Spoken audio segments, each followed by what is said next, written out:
नौकरी, मजबूरी या शौक, सीधी सादी सी रोली की शादी सिड से तय होती है। शादी के बाद तुम नौकरी करना चाहोगी? नहीं नहीं, बिल्कुल नहीं।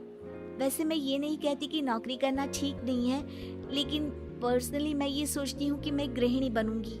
हाँ हाँ, क्यों नहीं।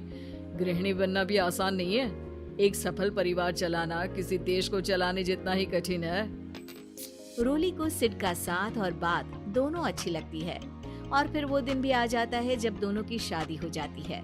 शादी के बाद ये क्या, सारा दिन किचन, कपड़े और चार दीवारों के आगे पीछे घूमती रहती है। जा बाहर निकल कर देख, कितनी स्मार्ट लगती हैं वो औरतें जो नौकरी करती है। हाँ, अच्छी तो लगती है सासू माँ, लेकिन मैं नौकरी नहीं कर सकती। मेरा मन घर के कामों में ही लगता है। अरे मेरी बेटी तो कमाती है, अपने को फिट भी रखती है और सास को भी खूब शॉपिंग करवाती है। अच्छी बात है ना सासू माँ, मैं तो जो है उसी में संतोष मान लेती हूँ। बरकत होनी होगी तो इसी में भी हो जाएगी। ये बोलकर रोली चली जाती है। एक दिन सास की सहेली घर आती है, जहाँ रोली उन्हें चाय के साथ कई तरह के पकवान बनाकर खिलाती है। अरे वाह, तेरी बहू तो बहुत गुणी है, कितना सब बनाकर ले आई। मेरी वाली तो ऑफिस से आकर 2 रोटी ही सेक दे तो समझो एहसान कर दिया। अरे ऐसा ना बोल, तेरे घर में 2 कार, 4 मंजिला मकान और तेरे लिए जो वो अपने पैसे से साड़ी लाती है वो भी तो कितनी कीमती होती है। अरे मेरी वाली तो बस सारा दिन इन्हीं 2 कमरों को ताजमहल बनाने में लगी रहती है। सहेली चली जाती है। कुछ समय बाद रोली को एक सुंदर सी बेटी होती है। अरे क्या सारा दिन उस बच्चे में लगी रहती है? माँ, मुझे ना 1 मिनट भी छोड़ने का मन नहीं करता। देखिए ना, कितनी प्यारी है। मैं ना इस हर पल को एंजॉय करना चाहती हूँ। अरे हाँ हाँ, हमने भी बच्चे पाले हैं, हम भी जानते हैं कि कितने प्यारे होते हैं और अपने बच्चे को बढ़ता हुआ देखना कितना अच्छा लगता है।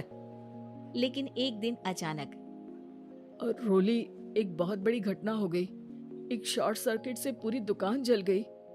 ओह, अब क्या कुछ समझ में नहीं आ रहा कि कैसे घर चलेगा। घर की पूरी गाड़ी पटरी पर लाने के लिए कई साल लग जाएंगे और वापस पहले जैसे होने में भी बहुत टाइम लग जाएगा। रोली कुछ सोचती है, फिर अपने 3 महीने के बच्चे को देखती है और कहती है, आप कहे तो मैं नौकरी शुरू कर दूं?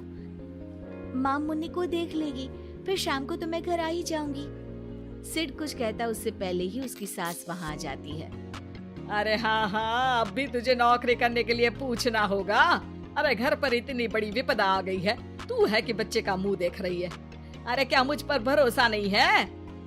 अरे नहीं नहीं माँ जी, ऐसा क्यों बोल रही हैं आप? फिर क्या था, सिड से पूछकर 3 महीने की बच्ची को रोली सास के पास छोड़कर चली जाती है। शाम को ऑफिस से आने पर अरे सारा दिन इसने तो चैन नहीं लेने दिया, बस गोदी में ले लेकर घूमती रही। हाथ दर्द हो रहा है।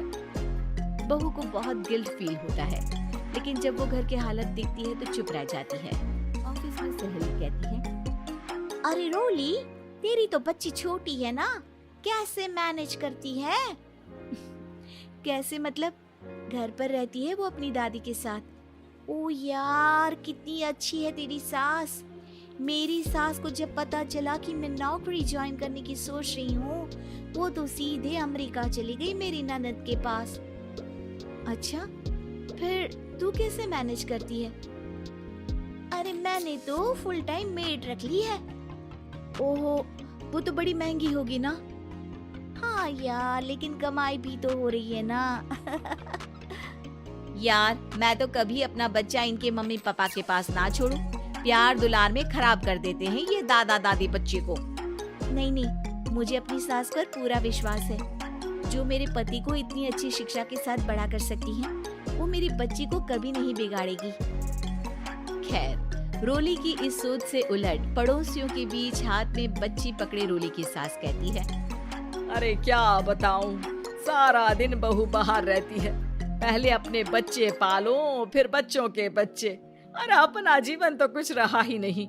अरे नहाने भी जाती हूँ ना तो इसे साथ रखती हूँ, कल को कहीं गिर गई या चोट लग गई तो बहू तो हमारी खाल उखाड़ लेगी ना। अरे ऐसा भी क्या डरना बहू से, नौकरी थोड़ी की है उसकी। अब क्या बताऊं, पढ़ी लिखी लड़कियां हैं आजकल की। चलो चलती हूँ, सब्जी बनाने का वक्त हो गया है।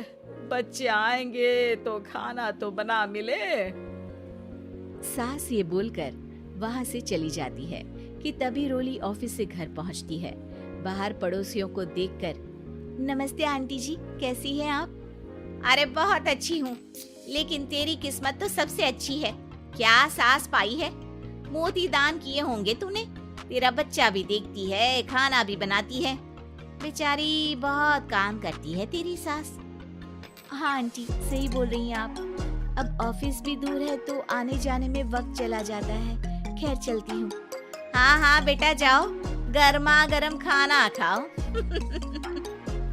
रोली घर आती है, जहाँ सास एक बार फिर छोटी सी मुन्नी की शरारतें गिनाने में लग जाती है। अरे आज तो इसकी वजह से मुझे 2 बार कपड़े बदलने पड़े। बार बार पानी गिरा दे रही थी। दोपहर में थोड़ा सोचा कि आराम कर लूं तो दूध के लिए रोने लगी। हाय, मैं तो परेशान ही हो गई। रोली को सास की बात अब कुछ अजीब लगती है, पर वो जल्दी से कपड़े बदलकर किचन में जाकर रोटियां बनाने लगती है। सारा महीना काम करने के बाद रोली को सैलरी मिलती है। वो पैसे लेकर सीधे सास के पास जाती है। माँ जी, ये मेरी सैलरी। आपने हर कदम में इस घर का साथ दिया। मैं नौकरी करने के पक्ष में नहीं थी, मैं तो अपने बच्चे को बढ़ता देखना चाहती थी। मैं थोड़े में भी खुशी थी। कभी मैंने आपको किचन में पैर नहीं रखने दिया था। घर की मुसीबत नहीं आती तो मैं कभी इन जिम्मेदारियों को आप पर पड़ने नहीं देती। अब सास समझ चुकी थी कि उसकी गलती कहाँ है। हाथ में पैसे देखकर कहती है, मैं पढ़ी लिखी नहीं थी तो पति ने भी कभी पैसे हाथ में नहीं रखे, बेटे ने भी गल्ला संभाला, लेकिन तूने मुझे समझा। ये मेरा सम्मान है कि एक बहू होकर तूने पूरी सैलरी मेरे हाथ में रखी बेटा।